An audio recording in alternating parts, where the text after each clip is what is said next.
What's happening, guys? I'm Curtis, and you're watching Left Foot First.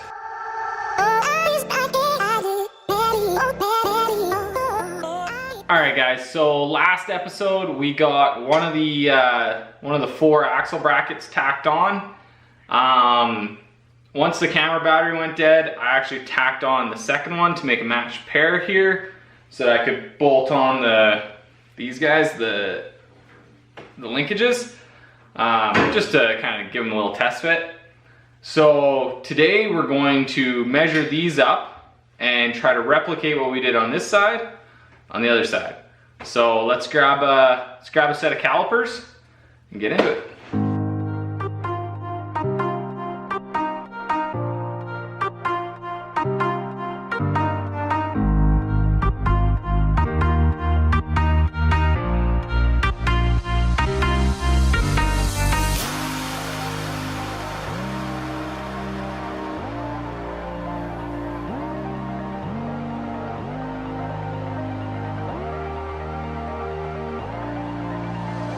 So we got our bracket bolted together here with just the spacers out of the bushings to hold it the right distance apart. And we got all our lines scribed on our axle.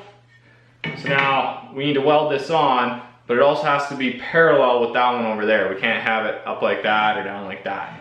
So I think the best option here is just take this whole thing, set it on the bench on these guys.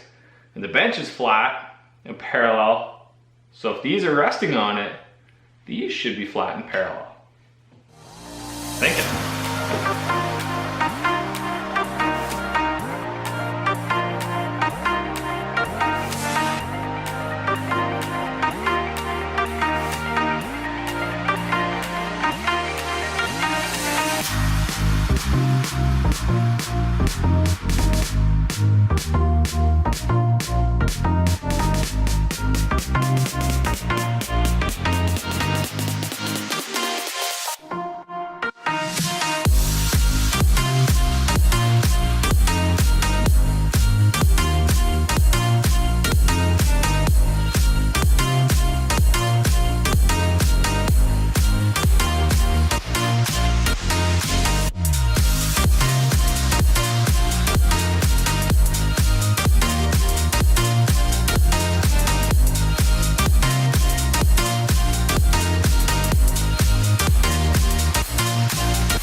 I think I gotta cut that rear cross member out to move that diff far enough forward. Let's come take a look.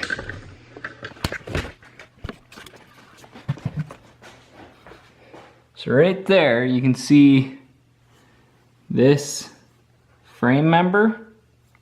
It's gonna hit on there's like a pinion sump. I don't know if you can see it. There's like a pinion sump on this rear differential, and it's gonna run right into this cross member. So in order to push this diff far enough forward, I gotta cut that cross member out.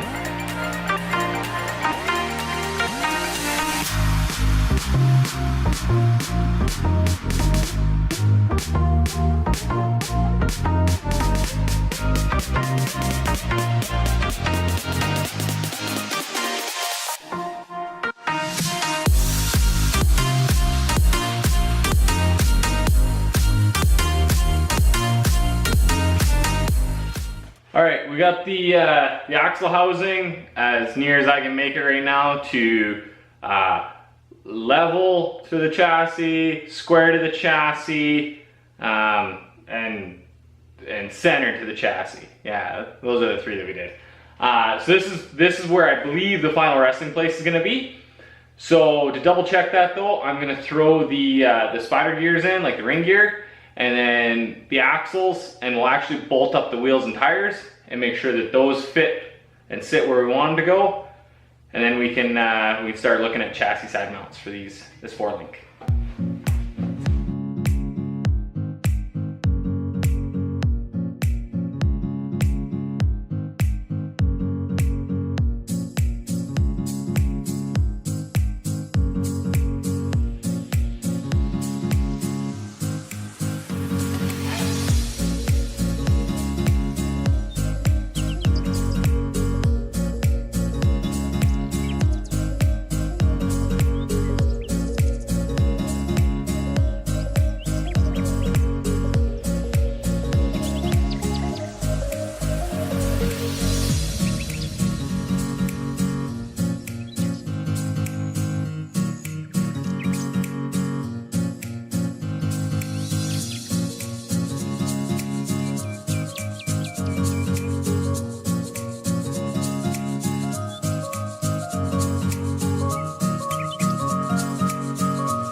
All right, with the wheels and tires on and all 4 of those trailing arms, I guess, on, there's good news and there's bad news. So I'm gonna grab you the camera and show you guys the good news, and then I'm gonna pop a tire off and show you the bad news.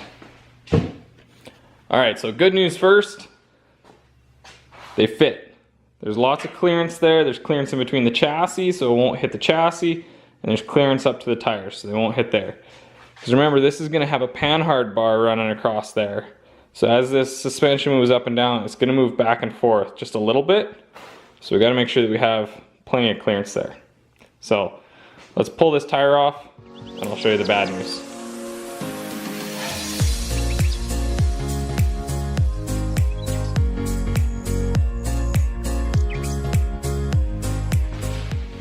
Alright guys, here's my issue. We got lots of clearance side to side on these arms, but unfortunately we don't have a lot of clearance between this lower control arm and this frame rail. So the thought was to mount it kind of up here somewhere, but if I mount it up here, I end up with like a 10-degree uphill on this lower control arm. Everything I've read about suspension and these like kind of parallel 4-link systems says mount the lower control arm level and then mount the upper control arm either level or with a slight downhill towards the front. So it's kind of making me a little bit nervous to be playing with the angle down here too much. I got a couple options. One, we can leave it here, just mount it there and hope that it'll be fine. 2 is, I think we could probably notch this frame rail here, bring it down a little bit, and gain ourselves enough room there to mount this guy low enough. 3 is we could ditch these axle brackets, get new ones cut that bring this arm even lower, and build a mount off the bottom of the chassis. Yeah, that's all that I can think of.